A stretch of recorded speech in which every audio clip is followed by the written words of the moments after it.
I want to say to everyone, no matter who you are, where you're from, what your resources are, whether your parents went to college or didn't, you can go to school.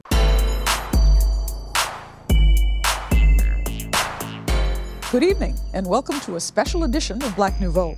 I'm Joanne Williams. If you or a family member are thinking about going to college, most of our program is devoted to helping you turn those thoughts into reality. Two financial aid experts will explain the process for getting money for school. Actor and education activist Hill Harper will show us an important online resource. And we'll talk about a state-funded summer internship program for college students. But before we get into college, let's go to the theater. This week, the Milwaukee Rep opens a production of the Tony Award and Pulitzer Prize winning play, Clybourne Park.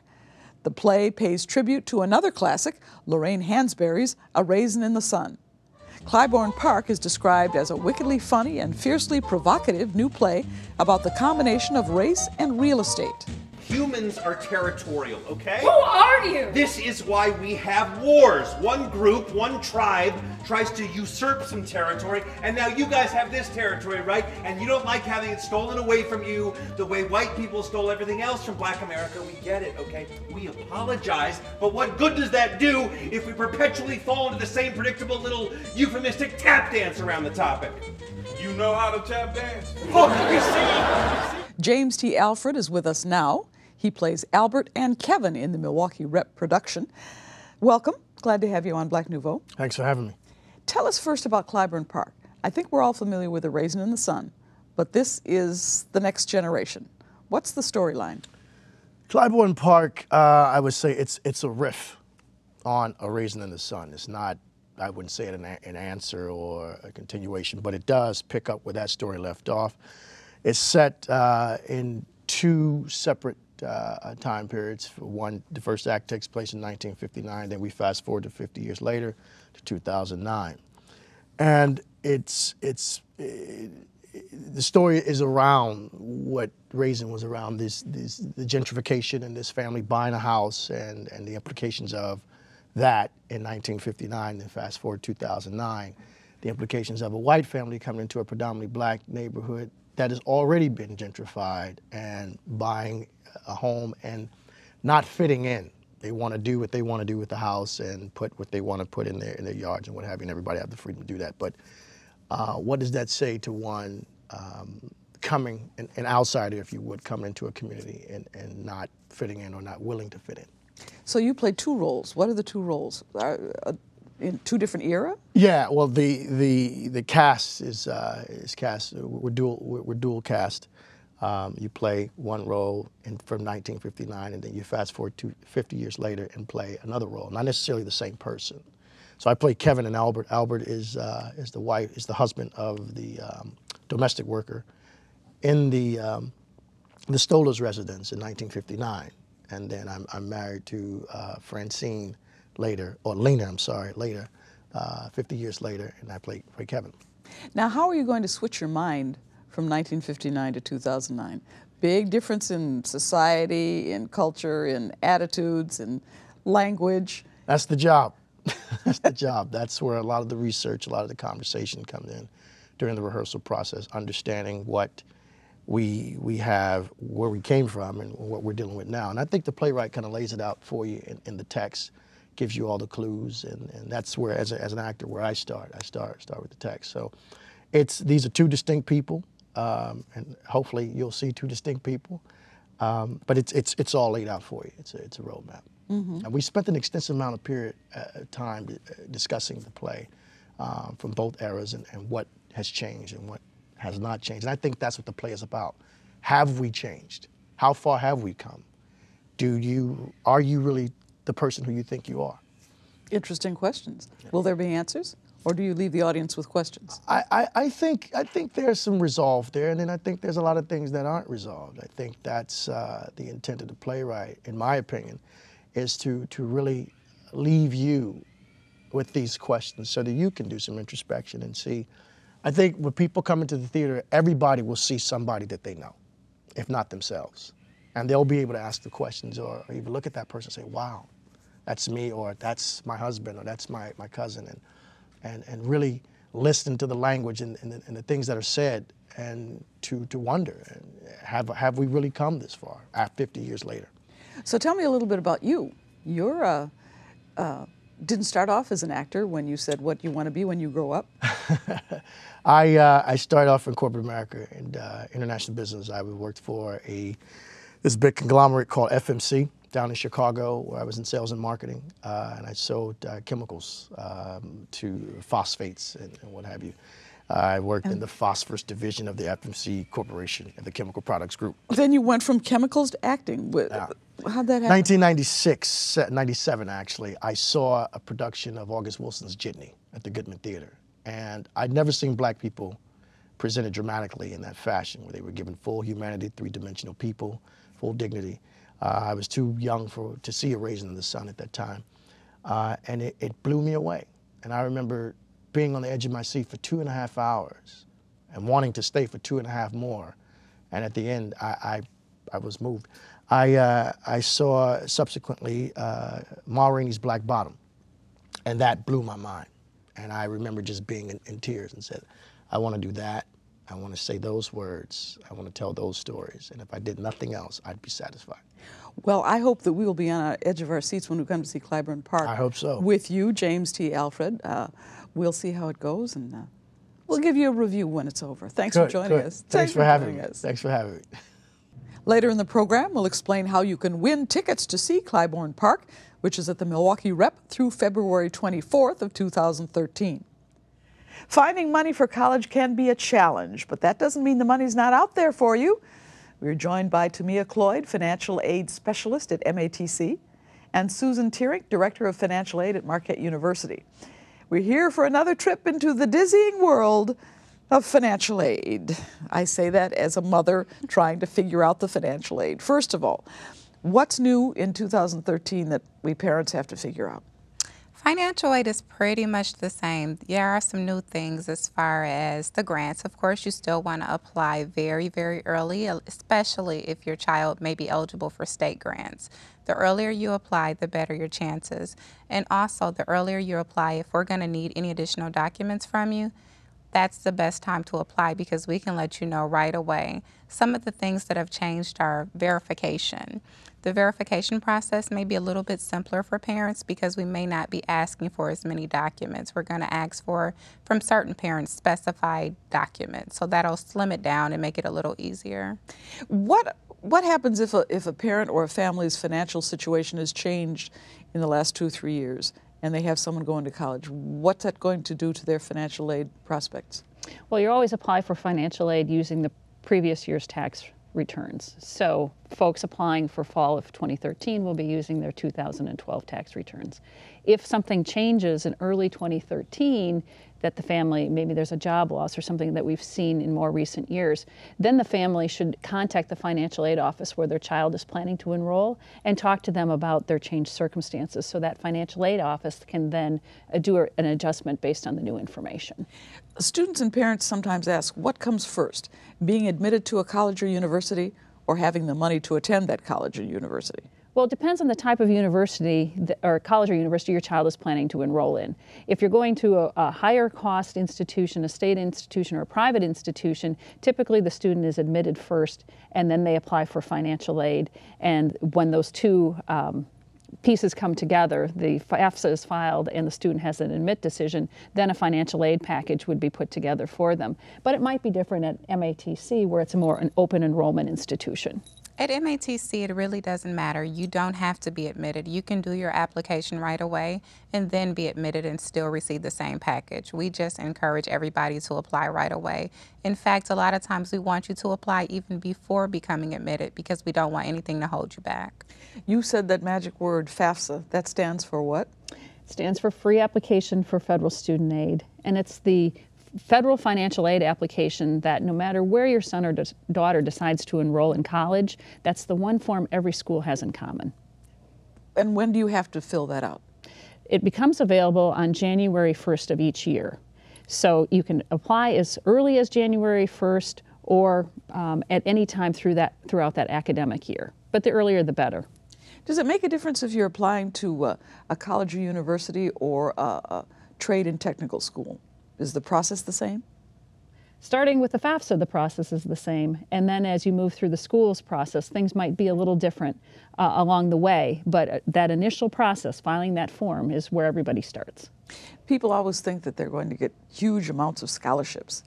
Everything's going to get paid for. They hear about athletes who get full rides to college and university, but that doesn't apply to everybody, does it? It doesn't apply to everybody, but that doesn't mean the funding isn't out there. But sometimes it is your job to find that funding. However, financial aid is available to everybody, and financial aid is just not free money. That does include student loans. I've heard about a change in Pell Grants. What did I hear? Was I misinformed? Pell Grants right now are safe. Part of this is all the fiscal cliff conversation and the sequestration conversation that's happening at the federal level. And currently the Pell Grant, the maximum Pell Grant is the same, $5,550 for this next academic year. But should something change through the sequestration process that the federal government is going through, then we may see cuts down the road. Now, what's the sequestration process? Well, what does that mean? Part of that fiscal cliff conversation that's happening on the federal level. And sequestration means that there are going to be some automatic cuts that are set into that are happening to domestic programs. And financial aid isn't exempt from those cuts. When you say early, you say you can start the FAFSA at January 1st. Correct. How early should parents and students be thinking about this? Because very often they think about high school graduation coming in May or June, and then they start thinking about college in April. Should they have been thinking about it a few months earlier? I would say so. You want to start preparing for your future right away. You don't want to wait to the last minute. Worst case scenario, you complete the application and later you have to make some adjustments, but at least you've completed the application. How much money can you get in financial aid? Depends on the type of institution you're planning to attend. The Pell Grant, as I indicated, the maximum is $5,550. Then there's student loans. There's Wisconsin tuition grants and Wisconsin higher education grants that are available if your student is enrolled in a Wisconsin education program. And then if your student is going to a higher cost institution, they may have their own institutional funds that your student is eligible to receive. You see a lot of things online about getting money for college and do it this way and do it that way. Should they be wary of some of these come-ons that they will get online, that they aren't necessarily the things they should follow to get money for college? When in doubt, take the letters, the emails, whatever you're receiving to your financial aid department. Call the numbers, contact the Department of Education. Don't apply to everything you see and don't respond to every email that you get. I would definitely contact the financial aid department. Good advice. Thank you both very much. And if somebody wants to know more about getting financial aid, how do they get in touch with MATC? They can stop in and see us at any time. We have a welcome center at all campuses. We're open until 6 o'clock Monday through Thursday. They can reach us through our email, www.matc.edu. And at Marquette? You can contact our Marquette Central. It's our centralized student services office, and they can call 288-4000. All right. I'm sure you will be hearing from parents and from students, as you do every year, to help them through the maze of financial aid. Thank you for having us. Yeah, it's easy for you. For us parents, it's very daunting. We'll help you guys through it. Thank you very much. Thanks for joining us. Thanks. Planning for college can be a challenging task for both parents and students.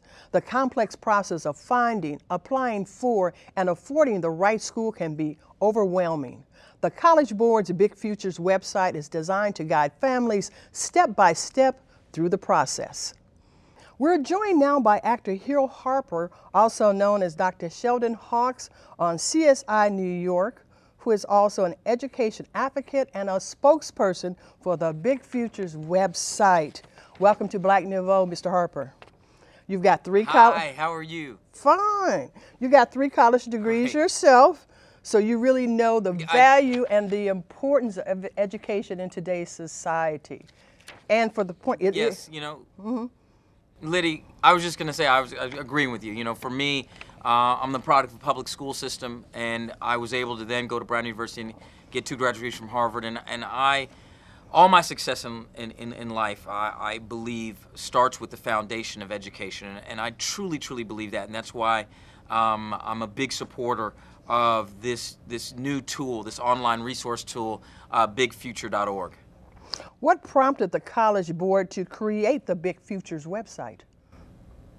Well, I think that what prompted them is that the College Board wants to see more folks going to college. You know, at the end of the day, right now in this country, we, you know, about 40% of folks have college diplomas. The College Board's goal is by 2025 to have that number up to 55%. I personally think that that's not even high enough. I want to see us get up to 70, 80%. You know, the greatest thing about our country is that it's a participatory democracy, but that only works if folks participate, and the only way you can participate is if you're educated and you have information and you can actually make informed decisions. And so I'm a big supporter of education, and I want to figure out, I want to say to everyone, no matter who you are, where you're from, what your resources are, whether your parents went to college or didn't, you can go to school. No matter what age you are, you can go to college, and the bigfuture.org website helps you navigate that process. When you say navigate that process, what services are available for them on this website?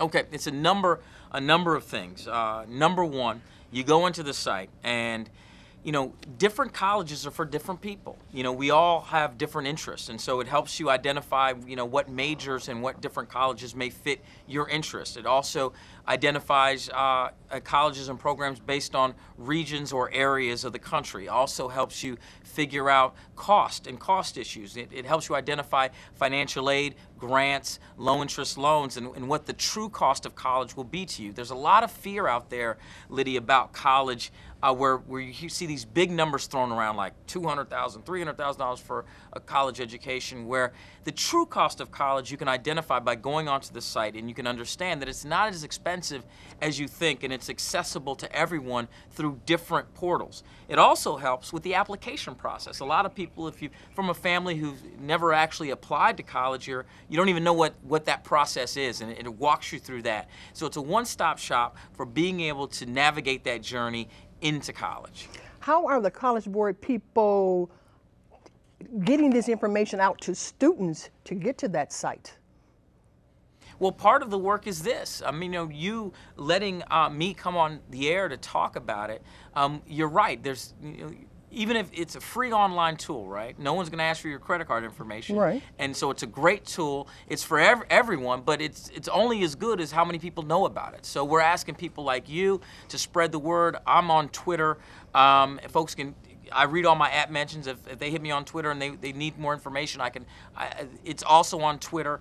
And so bigfuture.org is the site. The College Board is who's put it up.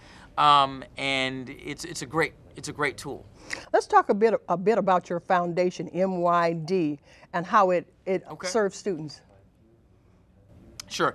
My foundation is called Manifest Your Destiny, and we're kind of in a way the precursor to Big Future. Our goal is to catch young people who may be falling through the cracks, who may not be on the road to graduating even from high school. We work primarily with 8th graders transitioning into high school and attempting to deal with this real dropout crisis that we see happening across the country in many of our urban and lower income areas. And so I'm very proud of the work we've done. The title of the foundation is Manifest Your Destiny, is the subtitle of my first book. And I'm happy with the work we're doing, and I'm happy that we can, in a way, hopefully set up kids to graduate high school so they then can take advantage of going and matriculating into college. Another thing, going to your going to books. Do you have any new books going out? New films coming out? Well, you know, my latest book is called The Wealth Cure. I'm very proud that it hit the New York Times bestsellers list, and it talks about putting money in its place. The idea of, you know, money being a resource tool, but figuring out how you can save it, be debt-free, but also live your best life and the true wealth factors that come to you. I thank you, Mr. Harper, and we are spreading the word because I got my grandson on that website already. Thank you. Oh, that's beautiful. Liddy, thank you so much. And remember, no matter who you are out there, you have a big future, so check out the website, bigfuture.org. Thank you. Thank you. February is African American History Month. Black Nouveau and MPTV celebrate African American history all year. But here are some special programs we want to bring to your attention. I turn, I strike from every position. The martial arts was my only escape. I was one of those people that thought, well, you know, I'm going to do something great. This is Kung Fu, yes? This, to me, is not a game. It's a way of life. That was a moment for African people of self-awareness and a sense of pride. He's black, but he's a Kung Fu guy.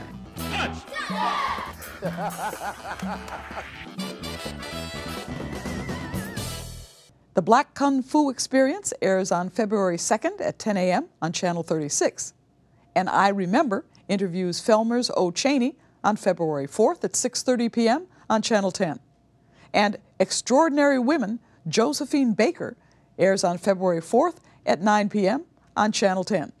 The dates and times for all of February's special offerings can be found on the Black Nouveau page of the MPTV website, www.mptv.org. Now here's a special program we want to share with you, the Summer Affirmative Action Internship Program. It's better known as SAAIP. It offers racial and ethnic minorities, female students, and students with disabilities the opportunity to work in a professional environment within the state of Wisconsin government. Joining us are Pepe Indalecio, who is the SAAIP coordinator. That means he's in charge of the program. And Jeanette Johnson, who's administrator for the State Division of Affirmative Action. Welcome, both of you. Thank you. First of all, this Affirmative Action program, it's a summer program. Why are we talking about it in the winter? The program is, the reason we're doing it in the winter is because we are trying to get the students there. The end date is March 1st. So we're trying to get the students early because we have to recruit for positions, and then we need the students to fill the positions. So we have to do this early enough so that we're able to fill the positions. What kind of positions are you going to be offering the students? Yeah, the internship are in variety of field. It could be information science, technology, biology, office management, those kind of areas. So we have a variety of occupation that might be of interest to students. And as Jeanette's saying, we're here because the deadline is March 1st. And want to be sure we get a very diverse referral to the agency so they could get African American, Asian, Latinos, and people with disability into the program. What ages are we talking about? They have to be, first of all, they have to be a student at a college and university. So they have to be, next semester, they have to be a sophomore, junior, senior, or graduate student at this institution or on their second year of a 2-year college program. Does it have to be a University of Wisconsin campus?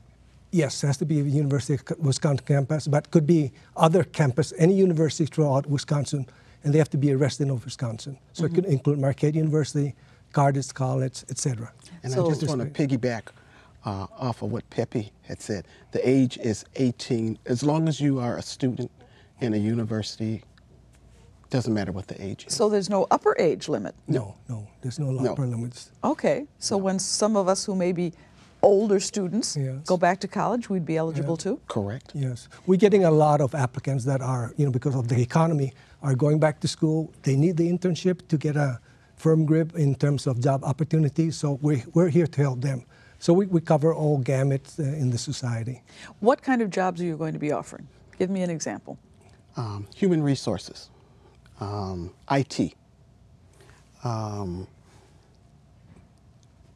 any of the sciences. Any of the sciences. Yeah, DNR, working with the water. Department of Corrections. Yeah. Do you have to have experience in any of these areas? No, most of the students are coming in have very little experience. What we want to do is get them exposed to state government where there's opportunity. So in the future, they would consider state government as one option to consider when they consider employment after they graduate. Is this a brand new program? Is this just developed? This has been since 1972. And we're here to better promote the program for the state of Wisconsin. Have you been working at it since 1972? No, the state is, but we just started this year handling this particular program, and we're trying to expand the program to include not only jobs in Madison, but throughout the state. And one of our focus is to have more opportunities in the Milwaukee area, because that's where the diverse population is. Is this going to be a paid internship? Yes, paid, and the wages are comparable with any entry job in state government. You seem pretty passionate about it, Pepe. Yeah, I'm just excited to be here. Yeah, it's one of the programs that you cannot see the value. It has a mentoring component. What more do you want? It has a work plan. It has expectation. It has everything you need to ensure that there's a successful program. And the supervisor and train in terms of how to manage a diverse workforce. So we train both the supervisors and we train the students in terms of how to get the most productivity of their short internship with the state of Wisconsin. It's only during the summer, but could carry it over into the fall. Okay. And what better way to diverse the state of Wisconsin? Yes, people are going to want to sign up. That's right. What do they do, Jeanette? Where do they go? How do they find out? They can go Google SAAIP, and we're right there. First one. SAAIP. SAAIP. Google SAAIP. We're right there. All right. Well, thank you for joining us here today. We appreciate it. We'll see how many people take advantage of it. Okay. Thank you. Thank you. Did your ancestors serve in the Civil War? That's one of the topics that will be discussed at the History Begins With You Genealogy Conference. It will be held this Saturday, February 2nd, 2013, at the Wisconsin Black Historical Society and Museum. The day-long event features noted genealogists Dr. Deborah Abbott and Tony Burrows, and Dr. Richard Pfeiffer from the Wisconsin Historical Society. For more information, call 414-372-7677. There is a registration fee for this event. Finally tonight, we have 4 sets of tickets to the Milwaukee Reps production of Clybourne Park. We're going to give the tickets away to viewers who can answer this question. In what city do both Clybourne Park and A Raisin in the Sun take place? If you know the answer, call us at 414-297-7556 or email us at tvviewer@mptv.org. We need your answer, your name, address, and phone number. Now, if you've won one of our contests within the last 6 months, you're not eligible this time. And you will be disqualified if you don't give us the correct answer, your name, address, and phone number. And that's our program for this week. For Black Nouveau, I'm Joanne Williams. Thanks for watching. Have a good night.